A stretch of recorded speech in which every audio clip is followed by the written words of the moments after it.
Welcome Darshit institute. ఈరోజు ఒక చిన్న ఈవెంట్తో మీ ముందుకు రావడం అనేది జరిగిందండి. యాక్చువల్గా ఇటీవల కాలంలో మనం నిన్న ఈరోజు కనుక పేపర్లో చూసినట్లయితే, లేదంటే ప్రతి టీవీ ఛానల్స్లో కూడా ఒక ముఖ్యమైనటువంటి అంశాన్ని మనం అబ్జర్వ్ చేయడం అనేది జరుగుతుంది. ఆ అంశం ఏంటి, దానికి సంబంధించినటువంటి పుట్టు పూర్వోత్తరాలు ఏ విధంగా ఉన్నాయి, అసలు అది ఎందుకు ఆ విధంగా జరిగింది ఆ దేశంలో అనే విషయాలన్నీ కూడా క్లియర్గా మ్యాటర్ ఆఫ్ ఒక 2 or 3 మినిట్స్ ఆ విషయం గురించి ఒకసారి చర్చించుకుందాం. ఇక్కడ మనం చూసుకున్నట్లయితే ఇటీవల కాలంలో మన భారతదేశం చుట్టుపక్కల ఉన్నటువంటి అన్ని దేశాలు కూడా ఆల్మోస్ట్ అన్ని కంట్రీస్ కూడా పైన ఉన్నటువంటి ఆఫ్ఘనిస్తాన్ కానీ, అదేవిధంగా పాకిస్తాన్, ఆ పక్కన ఉన్నటువంటి బంగ్లాదేశ్ మరియు మయన్మార్, శ్రీలంక, ఈ దేశాలన్నీ కూడా అనేకమైనటువంటి సంక్షోభాలతో ఈ రోజు కొట్టిమిట్టాడుతున్నటువంటి పరిస్థితి.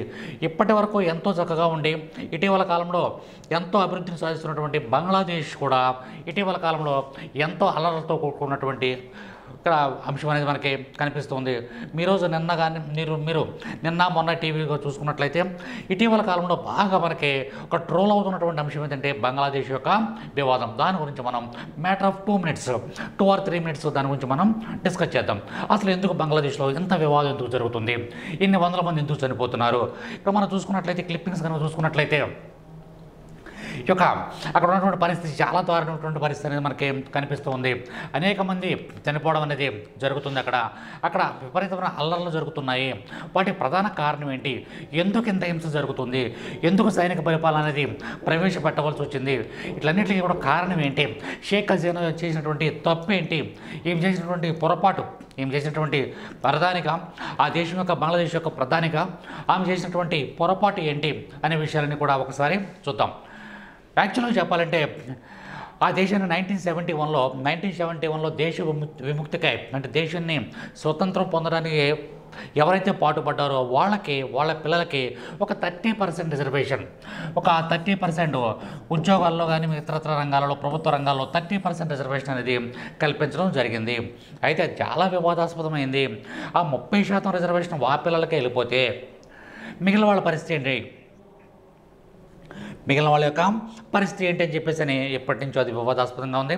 అయితే గత 6 సంవత్సరాల క్రితం ఆ యొక్క చట్టాన్ని రద్దు చేయడం అనేది జరిగింది. సరే, ఇటీవల కాలంలో షేక్ హసీనా, ఆ దేశం యొక్క ప్రధానమంత్రి అయినటువంటి షేక్ హసీనా మరలా ఏంటంటే ఆ విషయాన్ని తెరపైకి తీసుకురావడం, ఆ యొక్క విషయాన్ని మరలా అప్రూవ్ చేయడం.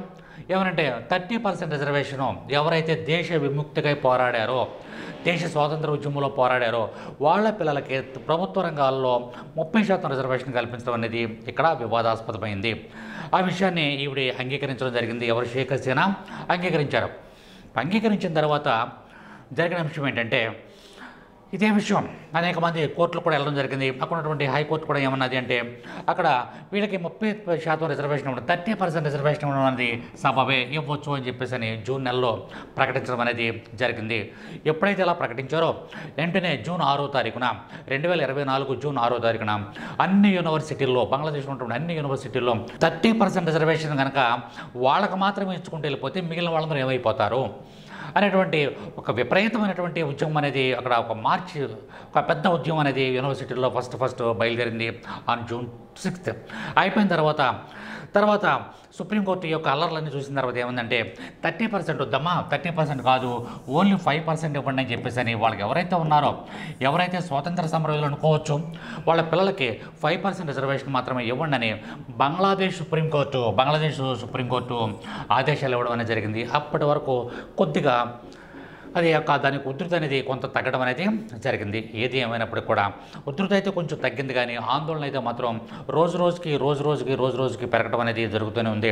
హసీనా చేసినటువంటి బ్లండర్ మిస్టేక్ చేసినటువంటి విషయం ఏంటంటే, చల్లారిపోయినటువంటి అంశాన్ని 6 సంవత్సరాల క్రితం రద్దు చేసినటువంటి విషయాన్ని మరలా తెరపైకి తీసుకొచ్చి 30% రిజర్వేషన్ అనేటువంటి అంశాన్ని ప్రజల ముందుకు తీసుకొచ్చింది. కాబట్టి ప్రజలందరిలో కూడా షేక్ హసీనా మీద విపరీతమైనటువంటి వ్యతిరేకత అనేది వచ్చింది.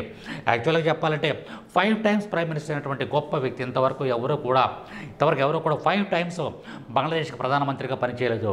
కానీ ఆమె 5 సార్లు ప్రధానమంత్రిగా పనిచేసిన ఆమె ఇటువంటి వివాదాన్ని ఎదుర్కోవాల్సినటువంటి పరిస్థితి ఏర్పడింది.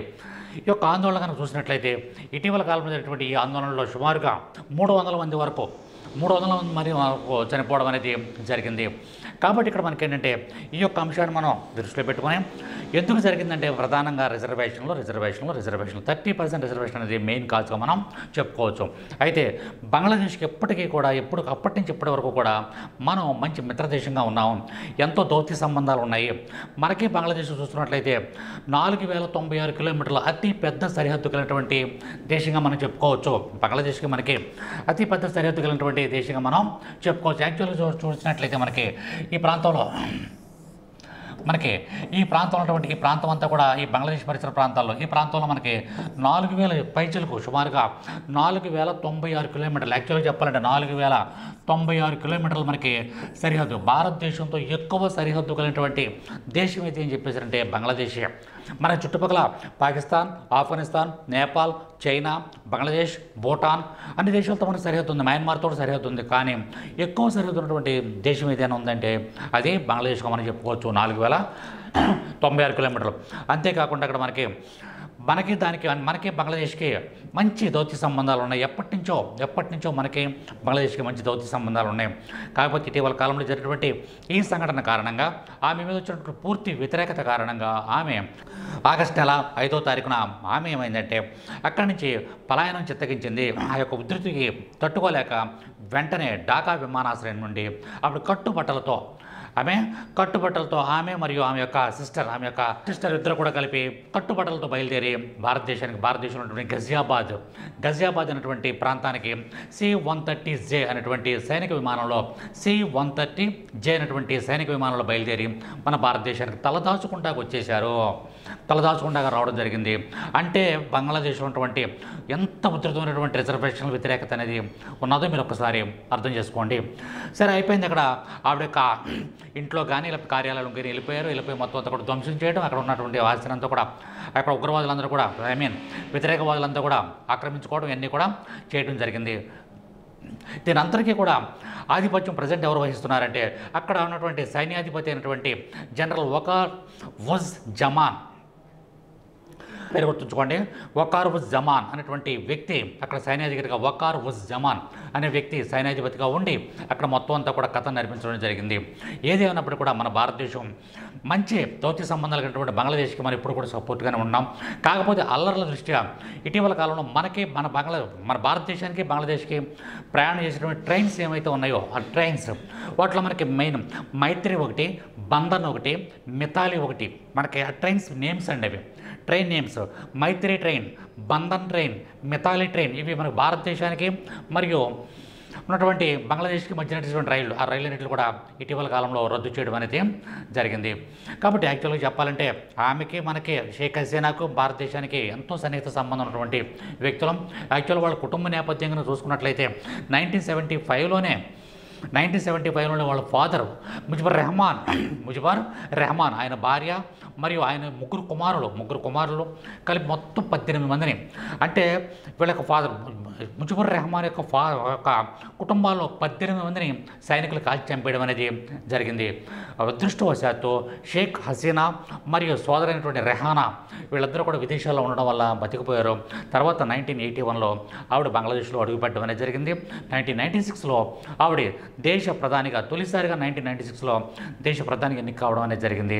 తర్వాత కాలాల్లో 5 పర్యాయాలు ఆవిడ ప్రధానమంత్రిగా చేయడం అనేది జరిగింది. సరే, ఏదేమైనప్పుడు కూడా ఒక మంచి ఫ్యామిలీ బ్యాక్గ్రౌండ్ ఉన్నటువంటి అక్కడ మనకి బంగ్లాదేశ్కి ఎంతో న్యాయం చేసినటువంటి ఒక మంచి కుటుంబం ఈ రోజున మొత్తం బంగ్లాదేశ్ వదిలిపెట్టేసి పలాయనం చిత్తగించడం జరిగింది. బంగ్లాదేశ్ అంతా ప్రజెంట్ సైనిక పరిపాలన ఉండడం అనేది జరుగుతుంది. ఇప్పుడు కనుక చూసుకున్నట్లయితే చుట్టుపక్కల దేశాలన్ని పరిస్థితులు కూడా అలాగే ఉన్నాయి. మనం కూడా చాలా అప్రమత్తంగా ఉండాలి.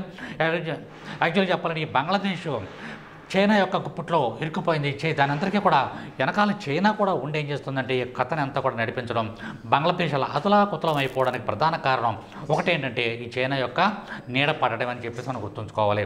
అదేవిధంగా శ్రీలంక పరిస్థితి కూడా అదే విధంగా ఉంది.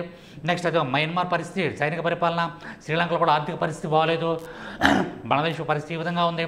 ఆఫ్ఘనిస్తాన్ చూసుకున్నట్లయితే తాలిబాన్స్, పాకిస్తాన్లో చూసుకున్నట్లయితే అక్కడ కూడా ఆర్థిక మాన్యం వచ్చేసింది. మన భారతదేశం చుట్టుపక్కల ఉన్నటువంటి దేశాలన్నీ కూడా ఈ ఈ విధంగా తన యొక్క ఆర్థిక పరిస్థితి విధంగా ఆర్థిక రాజకీయ సాంఘిక పరిస్థితుల్లో అవి గిలగిలలాడడం అనేది జరుగుతుంది. ఆ యొక్క భగవంతుడి దయ వల్ల మరియు మరి ముఖ్యంగా మనకున్నటువంటి పటిష్టమైనటువంటి రాజ్యాంగం వల్ల, అది చాలా ముఖ్యమైన పాయింట్, మనకున్నటువంటి అత్యంత అద్భుతమైనటువంటి పటిష్టమైనటువంటి రాజ్యాంగం వల్ల మనం ఈ రోజుకి సేఫ్గా ఉండడం అనేది జరుగుతుంది. కాబట్టి రాబోయే రోజుల్లో మనం ఎటువంటి విపత్కర పరిస్థితులు వచ్చినప్పటికీ కూడా ఎదుర్కోవడానికి మనం సిద్ధంగా ఉండాలి. ఈ యొక్క 2-3 నిమిషాలు మీకు ఏంటంటే బంగ్లాదేశ్లో జరిగినటువంటి అంశాలను మీ ముందుకు తీసుకురావడం అనేది జరిగింది. Thank you very much. All the best friends. మా ఎంకరేజ్మెంట్ కోసం మన హర్షిత్ ఇన్స్టిట్యూట్ యూట్యూబ్ ఛానల్ని సబ్స్క్రైబ్ చేసుకోండి, లైక్ చేయండి, అలానే షేర్ చేయండి.